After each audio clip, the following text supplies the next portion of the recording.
this idea that the runoff is killing the reef is just completely ridiculous. And actually, when you look at the data, the coral growth rates have not changed in the last 400 years.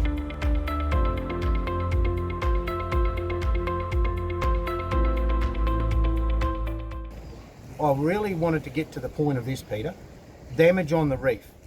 It seems that every time I ask a question in Parliament, they change what is the actual, the worst contributor or the main contributor to damage on the reef. 1 minute it's climate change I've asked about, and now I've asked about rediverting the 2050 money, the 1.2 billion for runoff. Now the Premier's told me the other day in a letter that runoff affects the $64,000 or 64,000 jobs on the reef. What's real and what's not here with this? Because look, effectively the runoff just doesn't get out to the reef. When you actually look at the amount of sediment, my group took more measurements of sediment on the reef than any other group put together. It does not get out onto the reef except for once or twice every decade or so, right? So the sediment doesn't get out there, the pesticide doesn't get out there.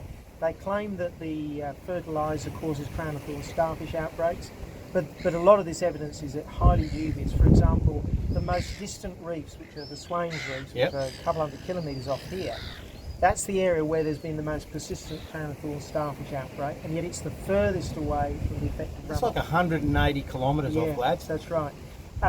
In Western Australia, where there is no agriculture, there are crown of thorns starfish outbreaks. So this idea that the runoff is killing the reef is just completely ridiculous. And actually, when you look at the data, the coral growth rates have not changed in the last 400 years. We know that because coral grows like tree rings, and you can drill holes in them, and you can go back with these really great big corals, and you can find out what they were doing many hundreds of years ago. There has been no change in growth rates since agriculture started on this coast.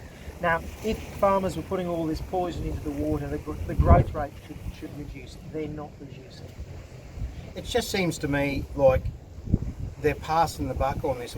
There's a lot of money going into this. Like, if we changed and swapped that money around, like you said earlier, about putting the money back to the land and getting rid of giant rat's tail grass, any of the stuff to do with lantana.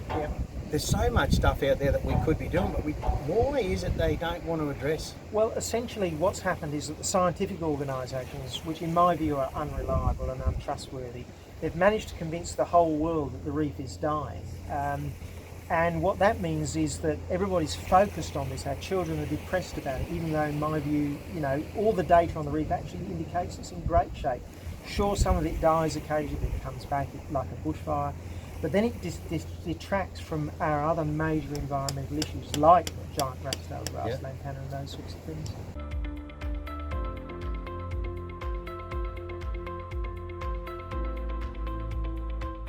Authorised Stephen Andrew to Michael Court or Ali.